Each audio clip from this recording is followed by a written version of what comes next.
السلام عليكم ورحمة الله وبركاته. لعشاق الأبراج اللي بيشتركوا في القناة واللي بيعملوا انسبسكرايب لما بيلاقوني بعمل فيديو تاني ملوش علاقة بالأبراج، بعمل لهم الفيديو ده وبنرجع تاني نتكلم في الأبراج للناس الحلوة الجميلة اللي بتحب الكلام في الأبراج. والنهاردة أنا وعم لويجي جايين نتكلم معاكم في موضوع الرومانسية والأبراج، وإيه الأبراج الرومانسية وإيه الأبراج اللي مش رومانسية قوي.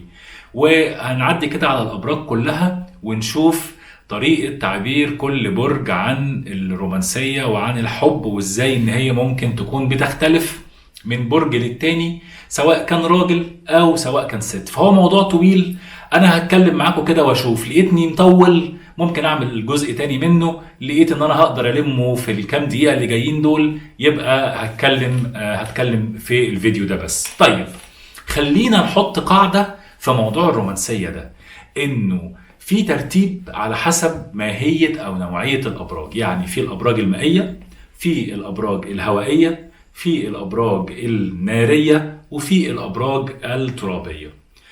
أكتر مجموعة أبراج رومانسية وحساسة وعاطفية هي في رأيي المتواضع الأبراج المائية. يعني إيه الأبراج المائية؟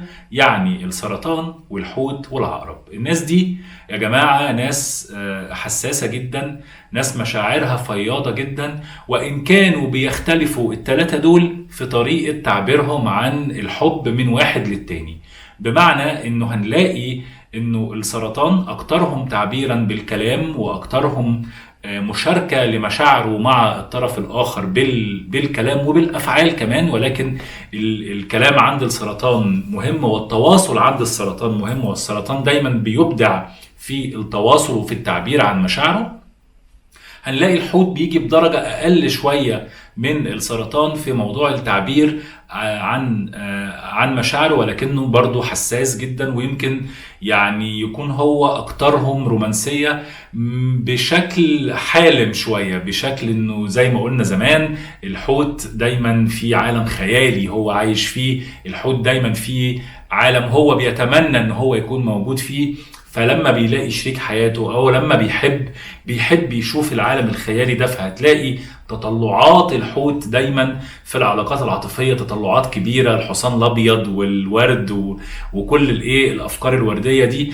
وعشان كده احنا بنتكلم في الموضوع ده علشان كل واحد يكون عارف نفسه كويس، ويشوف البرج اللي هو بيتواصل معاه ده او الشخص اللي بيتواصل معاه ده بينتمي لاي برج، وبناء عليه بالاضافه لحاجات كتيره جدا يحدد طريقه التعامل معاه. يعني مش الابراج بس هي اللي هتحدد طريقه تعاملك مع الشخص التاني، ولكن هي مدخل ممكن يساعدك على فهم الشخص التاني، علشان الناس ما تفتكرش ان احنا بنتكلم في غيبيات وبنتكلم في كلام ممكن ما يكونش مفيد. مع الاسف يا جماعه، او مش عارف اقول مع الاسف ولا من حسن الحظ، ده واقع. يعني انا بشوف فعلا موضوع الابراج ده بينطبق على الناس، وانا مش عارف السبب ايه، بس انا جاي بقول لكم على الشخصيات بيبقى الموضوع ماشي ازاي. طيب برج العقرب بقى اقلهم تعبيرا بالكلام. برج العقرب برج كتوم، برج بيكتم مشاعره جواه، ولكنه حساس جدا وعاطفي جدا، ولكنه بيعبر عن مشاعره بالافعال مش بالكلام.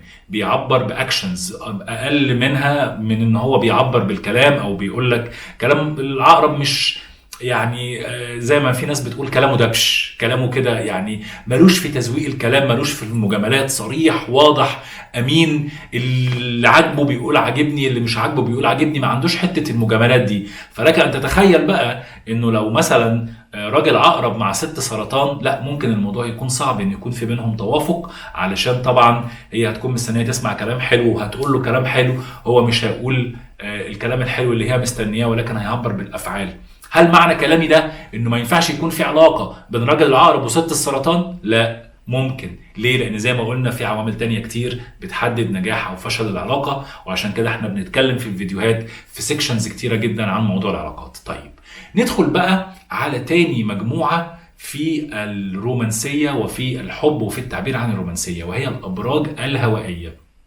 ودول اللي هم الجوزاء، وكمان برج الدلو، وبرج الميزان. الجماعة دول هم بيجوا في مرتبة تانية بعد الابراج المائيه في العاطفيه وفي الرومانسيه. ناس حساسه جدا الثلاث ابراج دول، برضو بيختلفوا في درجه تعبيرهم عن الحب. هنلاقي ان الجوزاء هو نمره واحد في التعبير بالكلام، لانه الجوزاء طبعا يعني انتوا شايفيني اهو متكلم وبيحب يتكلم وبيحب يعبر وبيحب يقول مشاعره للطرف الثاني. فهنلاقي ان الجوزاء هو اكتر برج في الثلاثه دول تعبيرا بالكلام، واقلهم تعبيرا في الافعال، بس بالمناسبه يعني عشان ايه نكون صراحه مع بعض. اما برج الميزان هو ميزان، فبيوازن كل حاجه، فهتلاقي ان هو زي ما بيعبر بالكلام بيعبر بالافعال وبيوازن كل حاجه. مش هتلاقيه ان هو فياض قوي في التعبير عن مشاعره، ولكن لما بيحب يعبر عن مشاعره بالكلام بيكون شاطر جدا في التعبير عن مشاعره بالكلام، لان دي من صفات الابراج الهوائيه، القدره على التواصل والكوميونيكيشن. لكن الميزان برضو هنلاقي ان هو حته التعبير عن الحب وعن مشاعره وعن الرومانسيه برضو بيقدر يعملها بالافعال بشكل موازي للكلام. ودايما الميزان زي ما احنا عارفين حته التوازن ما بين العقل والقلب، الكلام الافعال، دايما هتلاقيه بيتارجح وموجود فيها، علشان هو ده برج الميزان. طيب عندنا بعد كده برج الدلو بقى، وده هو يعني ايه المقابل او الموازي لبرج العقرب في الابراج المائيه. اقلهم كلاما، اقلهم صمتا، اقلهم او اكثرهم كتما للمشاعر، اكثرهم صمتا، اكثرهم تعبيرا عن مشاعره، ولكن بيعبر جدا بالافعال. برج الدلو زوج مثالي جدا واب مثالي جدا، بيحتوي اسرته، بيحب اسرته، بيحب اولاده، بيحب مراته، بيحب البيت. ما هوش راجل يعني كل يوم على القهوه. وست الدلو ست برضه بيكون من حظ رجاله كتير انه يكون معاه ست من برج الدلو عمليه وعندها بلان واكتف وسوشيال ومتحركه ونشطه، بتزق الراجل اللي معاها لقدام وبتدفعه للامام. فبرج الدلو هتلاقيه اكتر بقى في منطقه الافعال اكتر منها من منطقه الكلام، سواء بالمقارنه بالميزان او بالجوزاء. ندخل بقى على المجموعه الثالثه في درجه التعبير عن الحب والرومانسيه، وهي الابراج الناريه. الابراج الناريه عندنا فيها الاسد، الحمل، والقوس. طيب هنلاقي انه طبعا الابراج الناريه علشان هي ابراج ناريه، فدايما هتلاقي كلمه السيطره موجوده. هو انا هملكك تبقى انت حبيبي، مش هملكك معرفكش. طيب مين بقى هو نمرة واحد في المنطقة دي؟ برج الأسد. وبرج الأسد لو ملكك وتأكد من ولائك ليه وانتمائك ليه، في الحالة دي هتلاقي ان هو يعني متفاني جدا وعلى جميع المستويات بقى. بيتكلم كويس وبيعبر وبيعمل مفاجآت وهيسفرك وهيخرجك وهيوديكي وهيجيبك. جميل. وكذلك ست الأسد، بس هنلاقي ان ست الأسد اقل شويه في موضوع الكلام. لا هي ما بتحبش قوي، هي ست افعال لاقوال، يعني مش هتلاقيها رومانسيه قوي، مش هتلاقيها يا حبيبي وحشتني بموت فيك، مش هتلاقيها تكتب لك الكلام الطويل ده. هي مثلا تقول لها بحبك هتقول لك حبيبي، تبعت لك قلب، فاهم؟ لكن هتلاقيها دايما عايزه تعمل لك حاجه بقى، لو هي بتحبك عايزه تعمل لك حاجه تبسطك، تطبخ لك اكله، تحل لك مشكله. هي ست طبعا شاطره جدا وست حللت مشاكل، وست يعني عندها عزيمه واصرار كبار جدا. فهتلاقيها دايما في ظهرك بتسبورت وبتساعدك وبتحل لك مشاكلك. ويا بخت ويا حظ ويا سعد ويا هناه اللي تكون معاه واحده من ست الاسد. فعلا ست على اللونج تيرم يعني، او على الحياه طويله الاجل، لا يعني تاخدها بالضمان يعني. تمام.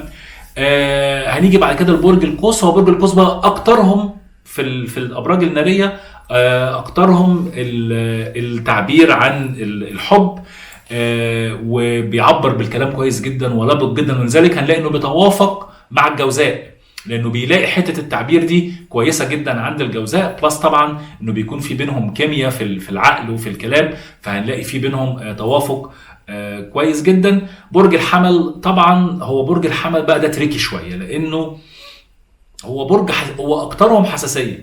يعني الحمل في حساسيته يوازي يمكن الابراج المائيه، ولكن غير ظاهر خالص. صعب جدا ان انت تشوف حساسيه ورومانسيه برج الحمل، لانه بيعتبر ده ضعف. هو دايما برج الحمل هتلاقيه دايما يعني عايز يبرز كده كحد قوي. هتلاقيه دايما لو في قاعده هو الاعلى صوت في القاعده، هو الليدر، هو الايه المسيطر. تمام.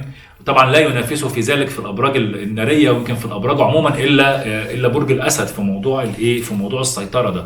فهنلاقي ان برج الحمل ولا يا عم بيجي مش كده برضو، هنلاقي ان برج الحمل، والله الراجل ده تعبان معايا انا ايه، انا قلت اجيبه زي ما عمرو اديب كده كان بيجيب الناس معاه زمان في برنامج القاهره اليوم، يفضل قاعد كده طول الحلقه ما بيتكلمش فانا قلت اعمل كده مع عم لويجي، ما علينا.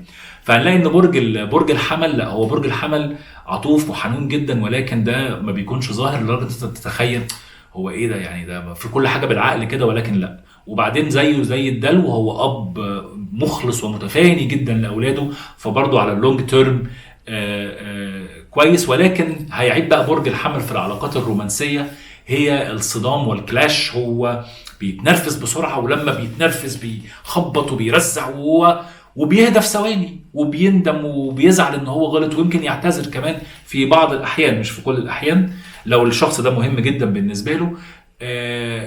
فهي دي المشكله، ازاي بقى تدير انت الخلاف مع برج الحمل ده؟ لازم تاخده على الهادي، ما تصطدمش معاه، لانه اي صدام مع برج الحمل هيبقى الموضوع صعب جدا. ندخل بقى على اقل الابراج رومانسيه، هي الابراج الترابيه. وفي هذه المجموعه عندنا برج الجدي وبرج العذراء وبرج الثور. الناس دي بقى يا جماعه عقلانيين جدا، اكتر الابراج عقلانيه هم الايه، الجماعه بتوع الابراج الترابيه دول، اللي هو حب ايه اللي انت جاي تقول عليه يا عم، ده كلام فاضي، احنا المصلحه فين، فاهم؟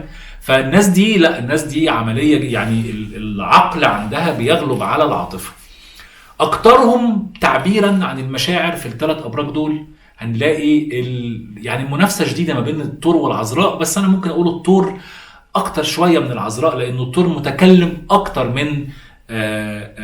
من العذراء. الثلاثه بيشتركوا في حته اللي انت اللونج تيرم، ان دي ناس بتخطط لقدام. بيشتركوا في ان هم يعني العيله عندهم مهمه، باستثناء رجل الجدي. رجل الجدي هتلاقي ان هو يعني اكتر حالات طلاق هتلاقيها بتحصل مع رجل الجدي، اكتر حد بيرمي عياله رجل الجدي، اكتر حد بيشحطط الست اللي بيطلقها في المحاكم رجل الجدي، يعني حاجه صعبه جدا. ست الجدي العيله عندها مهمه جدا، خصوصا عيلتها، يعني اهلها باباها ومامتها والكلام ده، واولادها مهمين جدا، يعني ولادها اهم عندها طبعا من الراجل اللي هي متجوزاه. هي عائليه جدا، اديني في العيله انا معاك. فهنلاقي ان برج الجدي هو ايه، يعني اصعبهم بصراحه في ان انت تدخل في علاقه رومانسيه معاه. ولو انت قررت او انت قررتي تاخدي الريسك ده، فروحي يا بنتي وما ترجعليش، انا ايه ماليش دعوه بيكي، انا حذرتك اهو. برج الثور لا، متكلم. برج الثور هنلاقي ان هو عيلته مهمه جدا، ولاده مهمين جدا عنده، يحب يشوف اسرته في احسن شكل، يحب يبريزنت اسرته للناس بره بشكل كويس. ممكن يكون حصل حاجه في الفيديو دلوقتي. فهنلاقي ان برج الثور برج عائلي جدا. برج العذراء نفس الكلام، ولكن بيعيب رجل العذراء ان هو متعدد العلاقات، مش هنعرف نمسكه بقى، يعني النهارده مع واحده وبكره مع واحده تانية، ولكن في الاخر بيرجع للبيت. البيت عنده مهم جدا، زوجته مهمه عنده جدا، ولكن هو بيحب ياخد فكره دايما ايه، يشوف كده ايه الجديد في السوق يعني. تمام. فناخد بالنا شويه من موضوع برج العذراء. برج العذراء مبدع في التعبير عن مشاعره بمفاجآت، بهدايا لا تتوقعيها. الست كمان برج العذراء بتعبر عن مشاعرها بالهدايا وبالافعال. هنلاقي انه هم ما بيتكلموش كتير، الثلاثه ابراج دول ما بيتكلموش كتير، مش بتوع رسائل حب وغرام وشعر والكلام ده. ولكن على فكره عم لويجي برج العذراء بالمناسبه.